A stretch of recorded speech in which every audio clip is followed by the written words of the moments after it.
Hoje, juntos, nós vamos refletir sobre 1 Coríntios capítulo 6, versículos 1 a 11.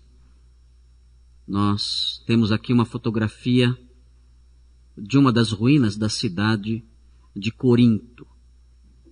Eu não tenho a descrição dela, a identificação dessa ruína, mas eu acredito que ela seja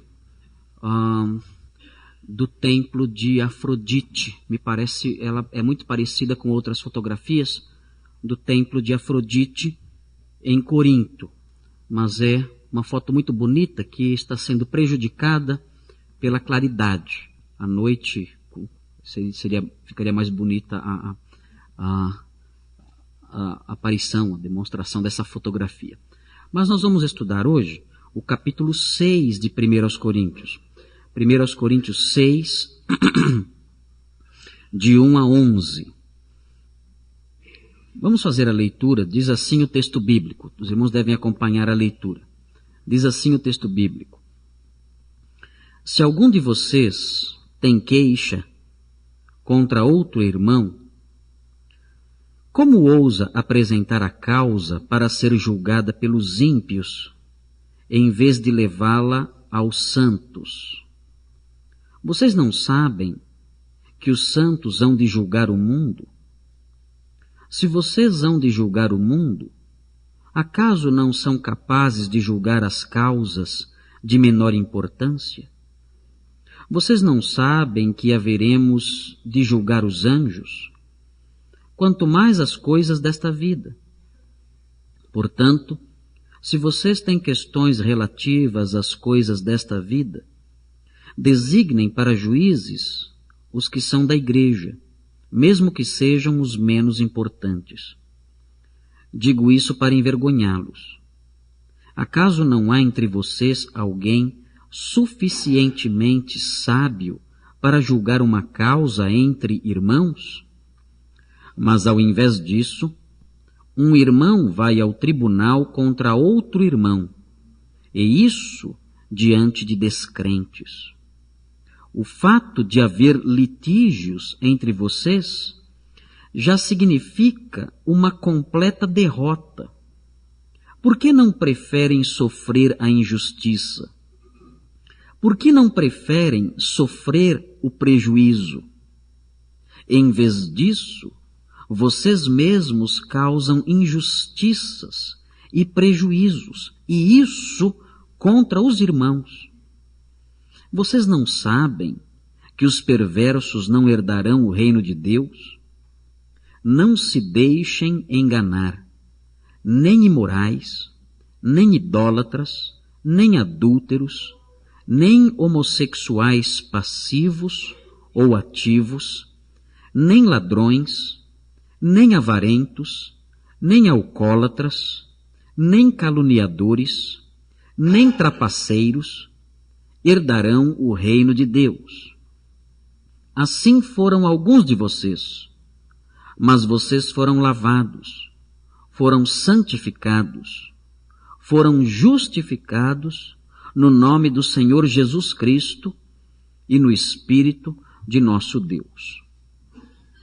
Meus irmãos, o apóstolo Paulo, no capítulo 5, tinha acabado de falar sobre o pronunciamento de um julgamento feito pela igreja contra um homem que mantinha relações com a sua possível madrasta, mulher de seu pai. E ao falar sobre a aplicação a execução de uma sentença da igreja contra ele, o apóstolo Paulo imediatamente se lembra, já no capítulo 6, de outras questões também relacionadas com tribunais. Ele tinha falado de uma espécie de tribunal dentro da igreja para excluir, para excomungar, para tirar da comunhão. É isso que significa excomungar, não tem nada a ver com o que a gente ouve falar dos católicos aí. Excomungar significa tirar da comunhão. Aquela reunião tinha por propósito, no capítulo 5, tirar da comunhão, e o apóstolo Paulo usou no capítulo 5 uma linguagem judicial. Ele sentenciou aquele homem a ser entregue a Satanás. De modo que todo o ambiente do capítulo 5 evoca a ideia de causas judiciais, evoca a ideia de ações na justiça. Por causa disso, ele se lembra no capítulo 6 que na igreja de Corinto estava tendo problemas nessa área. Que problemas existiam na igreja de Corinto? Quando um irmão tinha um problema com outro irmão, quando havia algum interesse em conflito, interesses em conflito entre um irmão e outro, o que eles faziam? Um irmão processava o outro, judicialmente. É o que nós chamamos, né, comumente de mover uma ação. Eles moviam uma ação um contra o outro. Evidentemente, isso acontecia porque existia algum grau de lesão no relacionamento entre eles, negócios que eram feitos entre eles, e uma das partes não honrava o seu compromisso, ou achava que tinha honrado, ou a outra parte achava que ele não tinha honrado o seu compromisso, e assim surgiam os litígios, assim surgiam as discórdias, assim surgiam as questões entre eles, as causas entre eles, e como eles resolviam isso? Era simples. Moviam uma ação judicial contra a pessoa, contra o irmão da própria igreja. E nós encontramos então aqui nesse texto o apóstolo Paulo tratando diretamente disso, de um problema que é extremamente atual, de um problema que é extremamente relevante para a nossa realidade. Porque nós também, muitas vezes, sofremos prejuízos, sofremos perdas em virtude de negócios que realizamos com os nossos irmãos. Acontece isso. Eu já soube de casos, não aqui na nossa igreja, mas na igreja, não vou mencionar a igreja porque está gravando, mas numa outra igreja, se não estivesse gravando eu falava, mas não vou falar porque está gravando. Né? Mas numa outra igreja, de um caso de uma pessoa, um irmão que alugou uma casa para outro irmão. E o outro irmão não pagava o aluguel, e além de não pagar o aluguel, não saía da casa.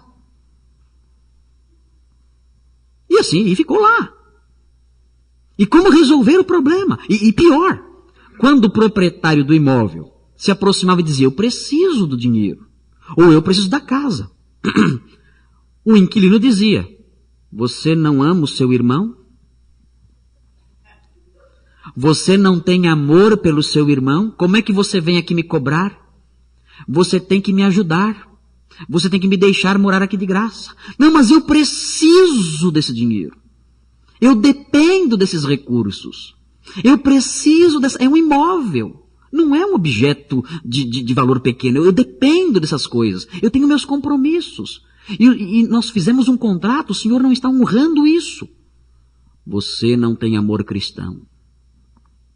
Você não é um crente de verdade. Você tem apego pelos bens materiais. Ou seja, a pessoa inverteu, né, de alguém que lesa, ela se colocou no lugar de vítima. Ela inverteu as posições. E em situações como essa, o que o crente tem que fazer? Existem as vias judiciais, uma ação de despejo, seria o certo. Né? Uma ação de despejo, colocar a pessoa para fora. Mas como é que se trata disso quando a pessoa é um irmão da igreja? Imaginem a complexidade de um caso como esse. É muito difícil. E o apóstolo Paulo lida exatamente com essas questões nesse capítulo. E o apóstolo Paulo aponta uma lição que aflora com muita clareza no texto, nós vamos ver agora, eu coloquei como uma mensagem central. Veja o que Paulo ensina. O que Paulo ensina é o seguinte, irmãos, essa mensagem central aqui, ela existe no texto, mas não significa que ela é fácil. Eu estou apontando o que existe no texto, não estou julgando o que existe no texto. Eu estou dizendo o que o texto diz, não estou avaliando o grau de gravidade, de complexidade da lição. Só estou afirmando o que o texto fala. Se é difícil ou se é fácil, isso está fora da minha capacidade de apreciação. E nem é meu dever avaliar isso. Se é difícil ou se é fácil, isso Cada um saberá. Mas vejam, as contendas que ocorrem entre os irmãos devem ser resolvidas dentro da própria igreja. Essa é a lição principal desse texto.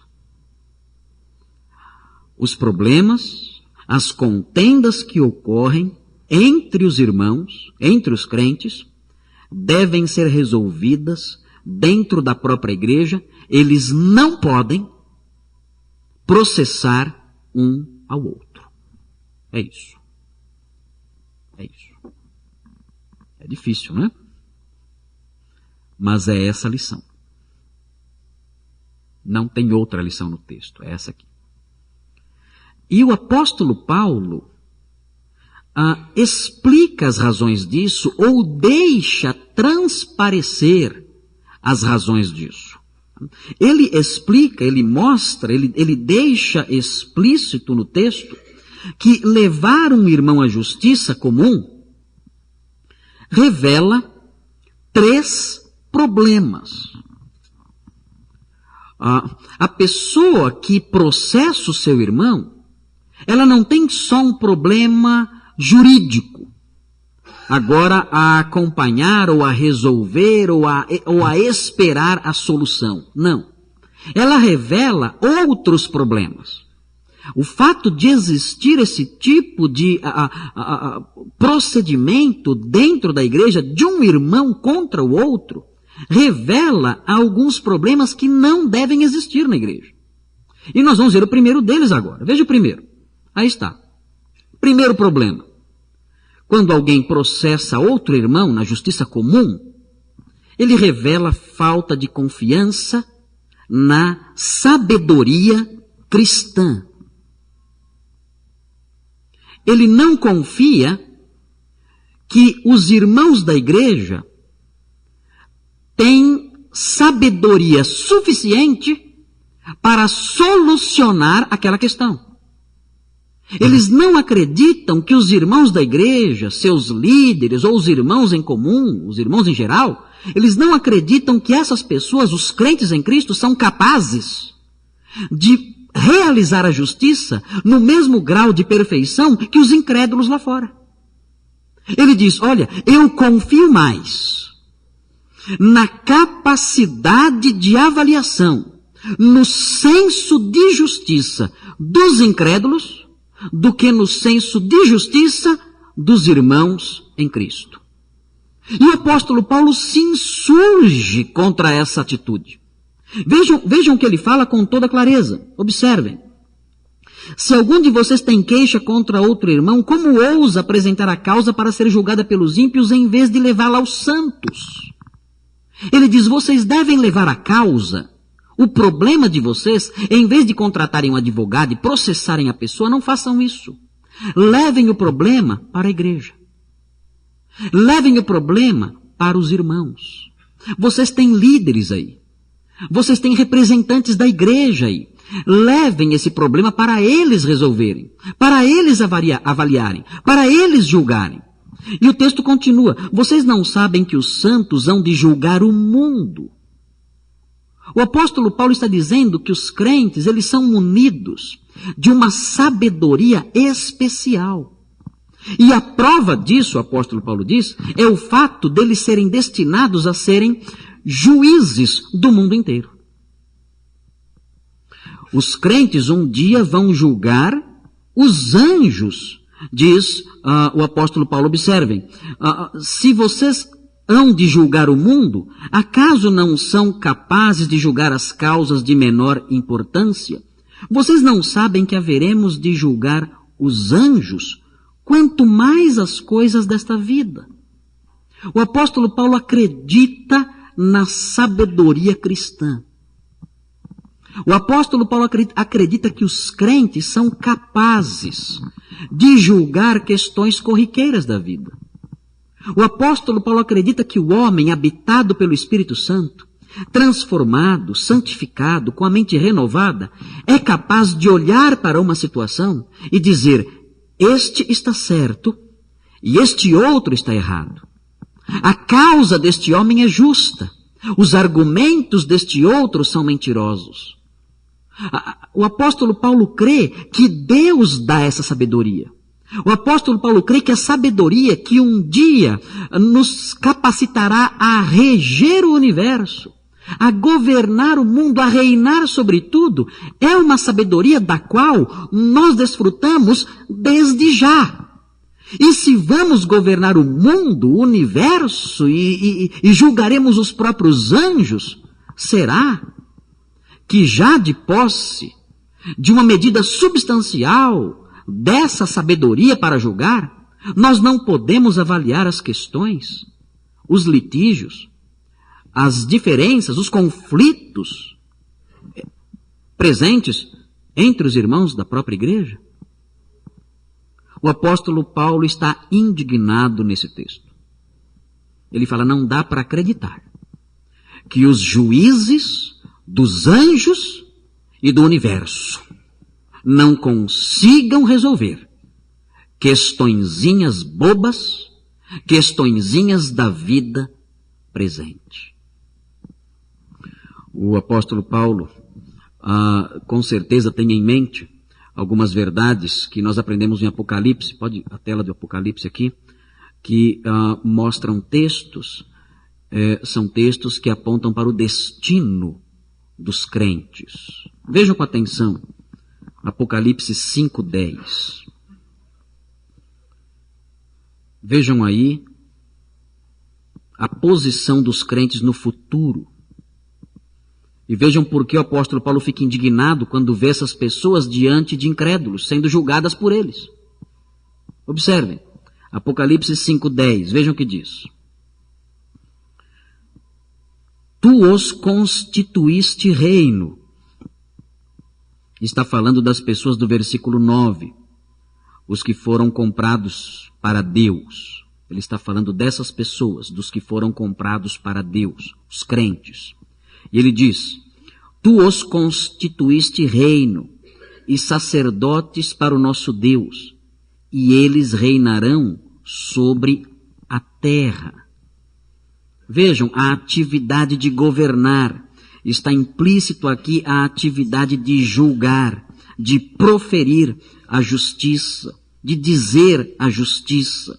Vejam capítulo 20 também, está aí na tela, capítulo 20, versículo 6. Observem com atenção, vejam a posição do crente no futuro. 26, diz assim, felizes e santos os que participam da primeira ressurreição. A segunda morte não tem poder sobre eles. Serão sacerdotes de Deus e de Cristo e reinarão com ele durante 1000 anos. O texto fala do reino milenar de Cristo e o texto fala que os crentes vão ser reis juntamente com eles e as nações estarão debaixo do domínio dos cristãos, do domínio dos crentes, que julgarão as nações e as governarão. Nós aprendemos também no capítulo 22, versículo 5. Vejam, não haverá mais noite. Aqui já é num tempo além do milênio, na eternidade. Não haverá mais noite. Eles não precisarão de luz de candeia, nem da luz do sol, pois o Senhor Deus os iluminará, e eles reinarão para todo sempre. O apóstolo Paulo vê o crente de uma perspectiva magnífica. O crente para o apóstolo Paulo não é qualquer pessoa. Não é somente alguém que antes não ia na igreja e agora vai. Não é apenas alguém que antes bebia e agora não bebe mais. Não é apenas alguém que antes fumava e agora não fuma mais.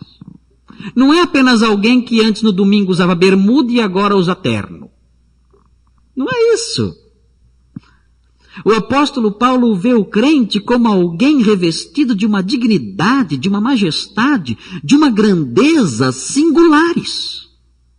E ele diz, vocês, na posição elevadíssima que vocês têm, será que vocês não são capazes, com a sabedoria que vem de Deus, com a mente nova que Ele lhes deu, com o coração novo que Ele lhes deu, será que vocês não são capazes de avaliar essas questões e julgar essas questões.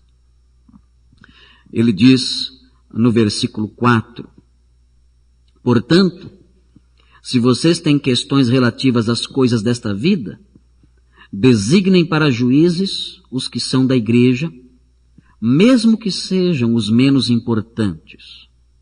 O versículo 4 é um versículo difícil de traduzir. Os irmãos têm em suas mãos outras versões. Algumas versões dizem assim: vocês são capazes de instituir na igreja juízes que não têm nenhuma aceitação entre vocês, ou seja, os incrédulos. Alguns entendem assim o versículo 4. Já outros, como aqui na minha tradução, entendem que o apóstolo Paulo não está fazendo uma pergunta, ele está dando uma ordem. Ele está dizendo, vocês devem, quando tiverem essas questões, vocês devem constituir um tribunal na igreja, mesmo que esse tribunal seja composto pelas pessoas mais desprezíveis da igreja, os menos sábios. Nesse caso, o apóstolo Paulo estaria dizendo, até os mais simplesinhos de vocês, até os mais fraquinhos na visão de vocês, até aqueles que vocês desprezam, são capazes de resolver essas questões. Então existem duas possibilidades, dois sentidos. Aqui o primeiro sentido está aqui, é o sentido que eu mencionei agora, que é da Nova Versão Internacional. É uma ordem. Versículo 4, de acordo com esse entendimento, teria uma ordem, dizendo, constituam um tribunal com aqueles irmãos que menos têm aceitação na igreja, isto é, os mais fracos e desprezíveis. O apóstolo Paulo estaria sendo até irônico aqui. Olha, quando tiverem problemas, façam um tribunal aí. E não se preocupem em trazer os mais inteligentes, não. Para resolver essas questões, tragam os mais simplesinhos. Eles, com o poder de Deus, com a sabedoria que vem de Deus, são capazes de resolver as questõezinhas de vocês. O apóstolo Paulo está sendo irônico, severo. E na outra possibilidade, no segundo sentido, é uma pergunta que o apóstolo Paulo está fazendo. Vocês constituem um tribunal com pessoas que são inaceitáveis dentro da igreja, isto é, os incrédulos? Essa é uma outra possibilidade de entendimento do versículo 4. É difícil saber ao certo o que o apóstolo Paulo está dizendo. Parece mais correto ficar com a primeira possibilidade. O apóstolo Paulo estaria dizendo, constituam um tribunal com pessoas simples. Elas resolverão o problema sem dificuldade nenhuma. Elas vão julgar o mundo. Elas vão julgar os anjos. Podem chamá-las. Elas resolvem essa questão com toda a facilidade. É possível que o versículo 4, o sentido dele seja o primeiro. De qualquer modo, seja qual for o sentido, o apóstolo Paulo está condenando, seja qual for o sentido do versículo 4, ele está condenando levar a causa para incrédulos resolverem. Observem também o versículo 5. Vejam o que diz, o versículo 5. Diz assim, digo isso para envergonhá-los. Acaso não há entre vocês alguém suficientemente sábio para julgar uma causa entre irmãos? O apóstolo Paulo aqui está sendo mais uma vez severo demais. Por quê? Os irmãos se lembram dos primeiros capítulos de 1 Coríntios? Nós aprendemos nos primeiros capítulos que os coríntios se orgulhavam da sua sabedoria. O apóstolo Paulo escreveu 4 capítulos, mostrando para os coríntios que eles estavam se orgulhando numa sabedoria inexistente.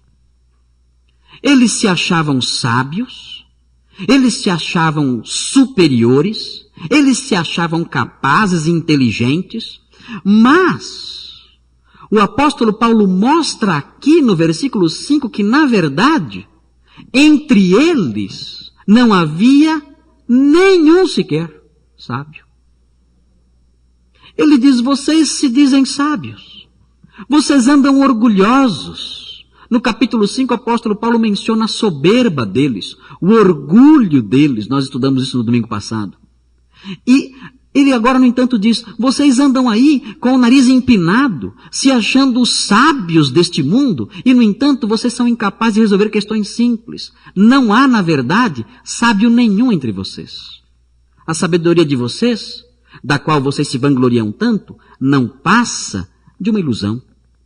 Vocês são incapazes de resolver questões simples dentro da igreja. E o texto diz no versículo 6, mas ao invés disso, um irmão vai ao tribunal contra outro irmão, e isso diante de descrentes. Esse era o resultado do mundanismo daquelas pessoas. Eles não acreditavam na sabedoria cristã. Não aceitavam a sabedoria cristã. E por isso processavam os irmãos diante de incrédulos. Mas há um segundo problema que o apóstolo Paulo aponta nesse texto e que está relacionado com o levar um irmão à justiça. Aqui está o segundo problema. É o apego aos interesses pessoais, mais do que a paz dentro da igreja. Versículo 7, o apóstolo Paulo fala: o fato de haver litígios entre vocês já significa uma completa derrota. Ele está dizendo aqui que não importava quem ia ganhar a causa. Quem ganhou a causa? O apóstolo Paulo responde: ninguém. Todo mundo perdeu. Os dois perderam. Quando você processa o seu irmão, ninguém ganha a causa. Ninguém é o vitorioso na causa. Ninguém recebe uma sentença favorável, pelo menos não de Deus. Quando um processa o outro, todos saem completamente derrotados. Não há vitória numa ação judicial de um crente contra o outro. E ele diz: por que não preferem sofrer a injustiça? A resposta é simples. Porque eu me apego aos meus interesses pessoais mais do que a paz dentro da igreja. Vocês deveriam sofrer a injustiça em vez de fazerem isso. Por que não fazem isso? Porque vocês têm um interesse maior as suas satisfações pessoais. Ele continua: por que não preferem sofrer o prejuízo? Vocês deveriam sofrer o prejuízo ao invés de fazerem o que estão fazendo. Por que não sofrem o prejuízo? Percam. Aí sim vocês ganhariam, perdendo. Mas ele diz: em vez disso, vocês mesmos causam injustiças e prejuízo, e isso contra os irmãos. O apóstolo Paulo ensina aqui que muitos dos conflitos entre os crentes poderiam ser resolvidos se os irmãos relevassem.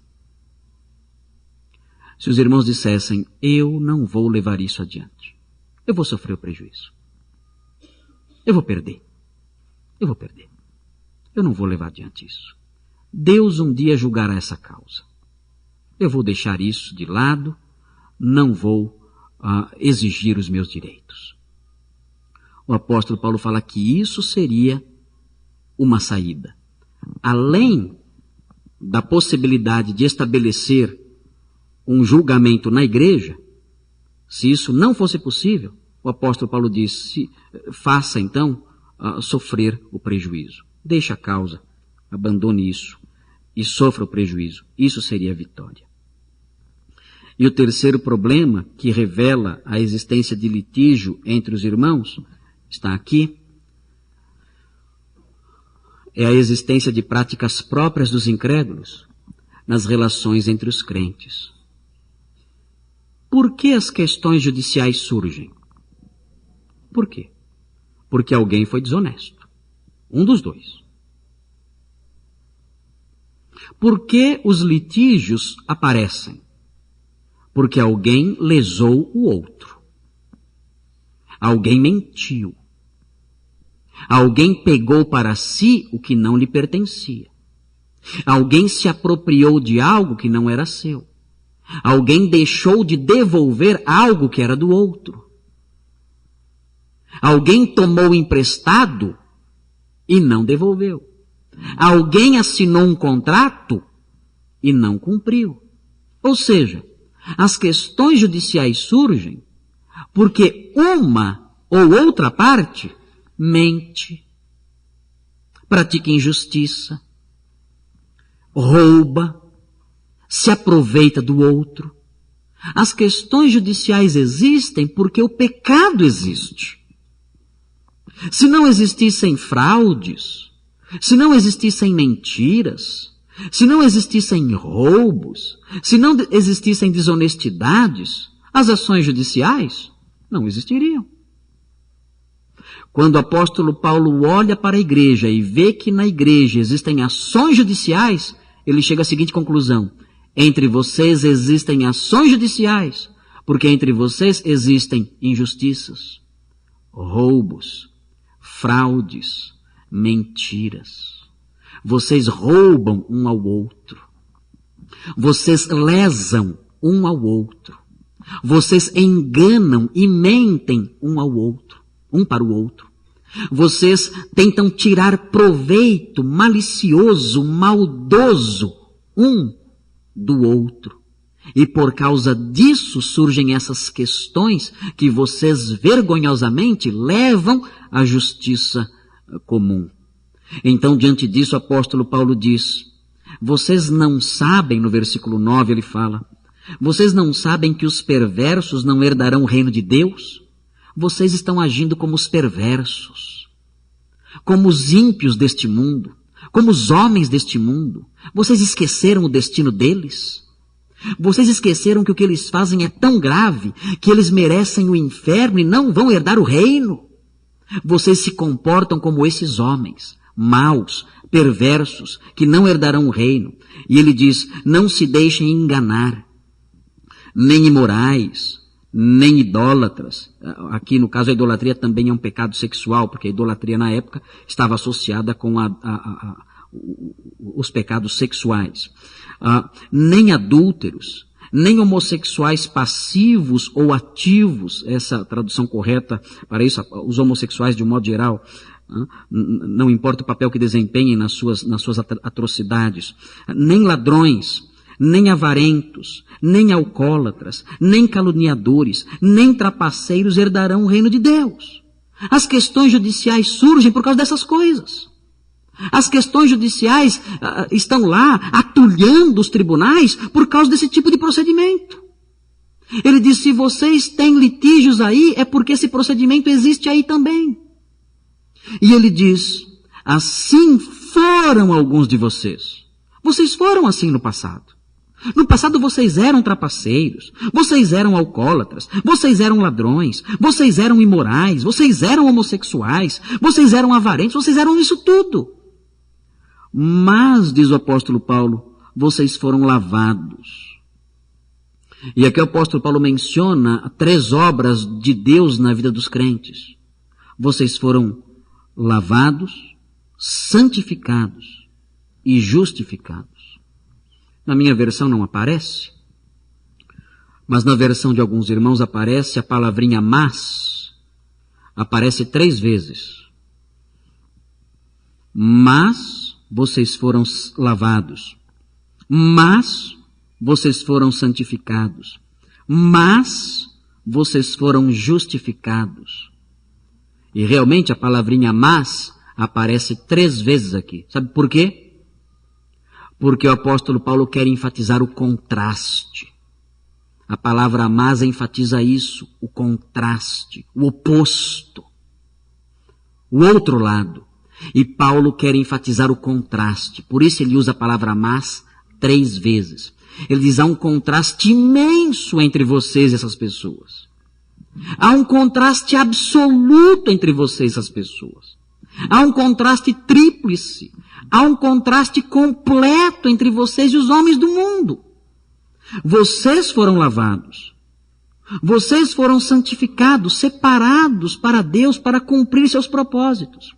Vocês foram justificados, Deus tirou de vocês a culpa, vocês são livres de culpa. E isso tudo aconteceu não por causa dos esforços de vocês, foi obra de Deus em vocês. Isso tudo aconteceu no nome do Senhor Jesus Cristo e no Espírito de nosso Deus. Ninguém se tornou assim por esforço pessoal, por obras pessoais, porque começou a ir na igreja ou porque começou a ter alguns costumes cristãos. Não. Essa lavagem, essa santificação, essa justificação foram obras extraordinárias, sobrenaturais, divinas, que Ele realizou em vocês, de modo que vocês foram objeto de uma atividade especialíssima de Deus, grandiosíssima de Deus, magnífica e completa de Deus. Vocês foram alvos disso. Não há relação nenhuma entre a realidade de vocês agora e o que vocês eram antes. Por isso não pode haver esse tipo de problema entre vocês. Injustiças, fraudes, mentiras, desonestidades. Isso não deve acontecer, porque agora vocês desfrutam de uma posição nova. Vocês são povo de Deus, herdeiros dele, lavados, santos e justos. Não há mais relação nenhuma entre vocês e os homens deste mundo. E se é assim, não deve existir entre vocês fraude, não deve existir entre vocês roubos, não deve existir entre vocês desonestidades. Quais são as implicações práticas disso? Como é que nós podemos colocar isso, esse sermão, esse ensino em prática?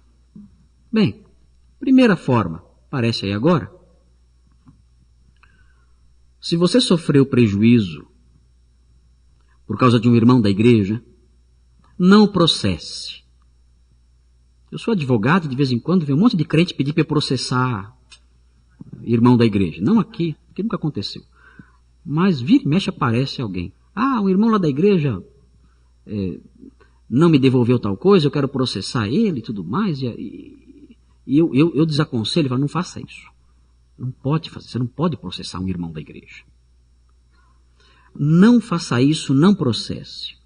Na falta de outra solução, arque com a perda.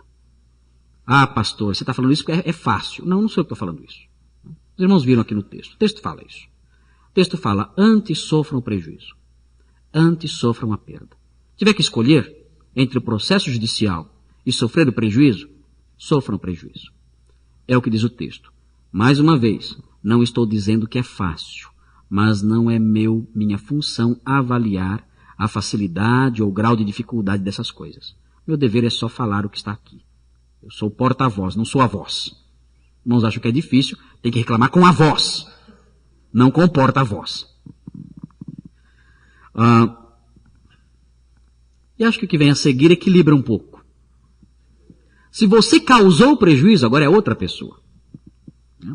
O de cima é quem sofreu o prejuízo. Esse deve relevar. Se você causou o prejuízo, aqui já é a pessoa que cometeu o dano, cometeu a injustiça. Se você causou prejuízo a um irmão da igreja, repare-o depressa. Agir de modo contrário é próprio de incrédulos. E vejam, os irmãos devem observar que o apóstolo Paulo está indignado com o fato não só de haver litígios, mas com o fato dos litígios ocorrerem porque a injustiça é praticada contra os crentes. Ele diz no versículo 8, em vez disso, vocês mesmos causam injustiças. Isso já é errado. Mas ele continua. E isso contra irmãos. É pior. É pior do que o incrédulo. além deles cometerem a injustiça, eles fazem isso contra os irmãos. São dois erros. De modo que se você causou prejuízo a algum irmão, repare-o depressa, porque você não somente cometeu injustiça, você pecou também contra o amor fraternal. Você prejudicou um irmão seu na fé. E o seu irmão na fé é alvo de um amor especial de Deus. E deveria ser alvo de um amor especial de você. Por isso, se você fez isso, corra até ele e repare o seu erro agora. Se você mora numa casa, como aquela pessoa que eu mencionei, e não está pagando aluguel para o seu irmão, corra lá. Corra lá, devolva a casa, vou para debaixo do viaduto, vai para onde você quiser. Debaixo do viaduto, na rua, na sarjeta, vai onde quiser. Mas repare o erro. Devolva para ele o que você pegou e não devolveu. Pague a ele o prejuízo que você lhe causou, não importa o tamanho.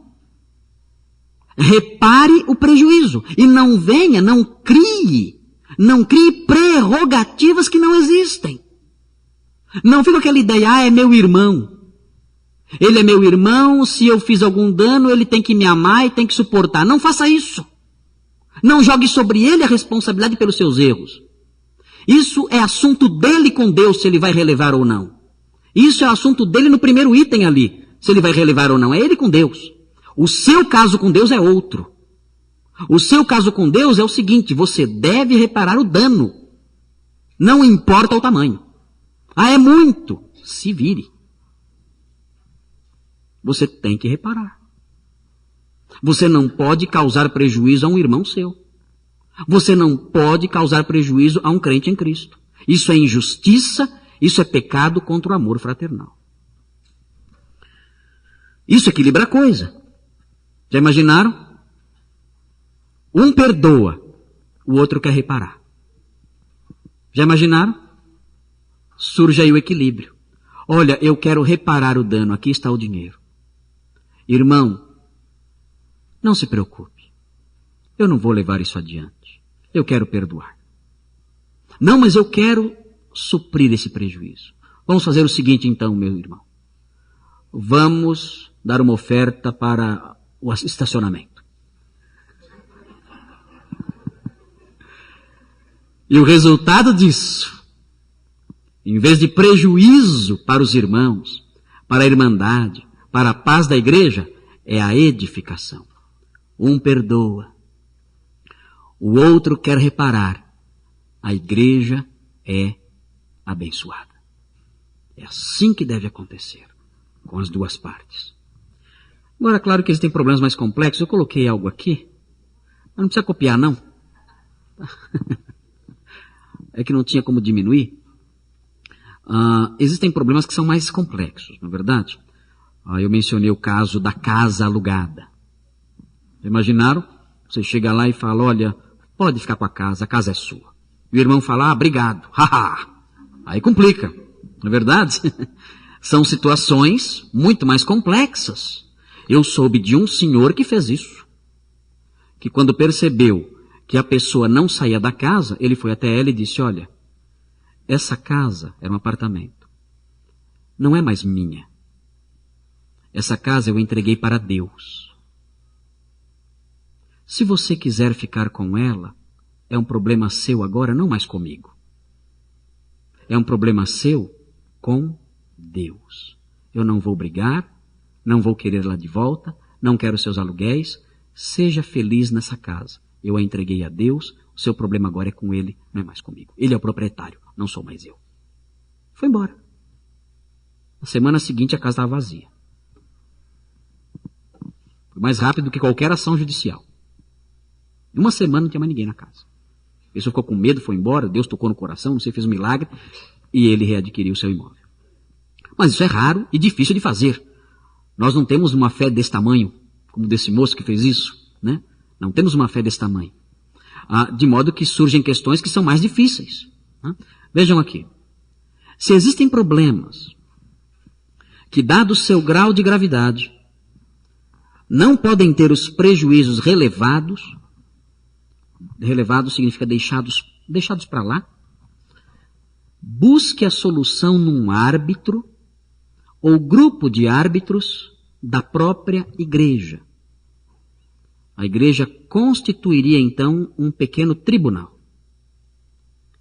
E esse pequeno tribunal julgaria aquela causa. O apóstolo Paulo ensinou a fazer isso. O apóstolo Paulo disse que era assim que deveriam ser resolvidos os litígios dentro da igreja, caso não houvesse possibilidade de acordo. E veja, interessante aqui. A Lei 9.307 de 96 é a lei da arbitragem. Reconhece a validade das decisões de árbitros constituídos pelas partes. Existem exceções, não é qualquer causa que pode ser resolvida por árbitros. Por exemplo, questões criminais, isso não pode ser resolvido por árbitros da igreja. Um irmão agride, mutila alguém, dano grave aí no físico da pessoa. São crimes, são ações que são qualificadas como crimes. E outras coisas, na área de patrimônio também. Essas coisas, na área criminal, isso a igreja não pode resolver. Isso já é um problema que é realmente a justiça que resolve, não tem jeito. Mas, em várias questões, é possível isso. Questões patrimoniais, desde que os direitos sejam disponíveis, as pessoas possam dispor desses direitos, é possível que a igreja realize uma espécie de tribunal, ou com um árbitro, ou com mais árbitros, desde que em número ímpar. A lei estabelece algumas formalidades e é possível realizar isso. E mais, essa decisão desse conselho de arbitragem, de arbitramento, essas decisões são reconhecidas como uma sentença comum na justiça. A lei dá a essas decisões uma segurança jurídica no mesmo nível de uma sentença de um juiz qualquer, desde que tudo seja feito de acordo com essa lei, cumprindo o que essa lei determina. Então é possível, veja, o que Paulo ensinou pode ser feito com absoluto respaldo jurídico. A igreja estabelece uma comissão de arbitragem, um grupo de juízes, de árbitros, que as partes elegem, nelas confiam e dizem, olha, temos esse problema, queremos que vocês resolvam isso para nós. E esse grupo de árbitros vai agir como juízes e vão solucionar essa questão e a decisão deles será aceita, inclusive no âmbito da justiça comum. O que Paulo ensinou, o legislador brasileiro, sem querer, viabilizou por essa lei que existe agora. Eu nunca vi isso em igreja nenhuma. Já viram isso em alguma igreja? Eu nunca vi. Aqui tem que ter. Aqui tem que ter. Quando o irmão tiver um problema jurídico com alguém da igreja, deve procurar a igreja. E se não tiver solução, a igreja vai formar um grupo de juízes que vão avaliar a causa e vão dar a solução para o litígio. Muito bem, vamos orar. Vamos pedir a Deus que a solução dessas coisas surja num momento anterior. Que Ele nos livre dos litígios, que Ele nos livre das discórdias, que Ele nos livre de causarmos dano aos nossos irmãos. Vamos orar. Senhor Deus, queremos pedir que o Senhor abençoe a nossa igreja, para que entre nós exista justiça e retidão.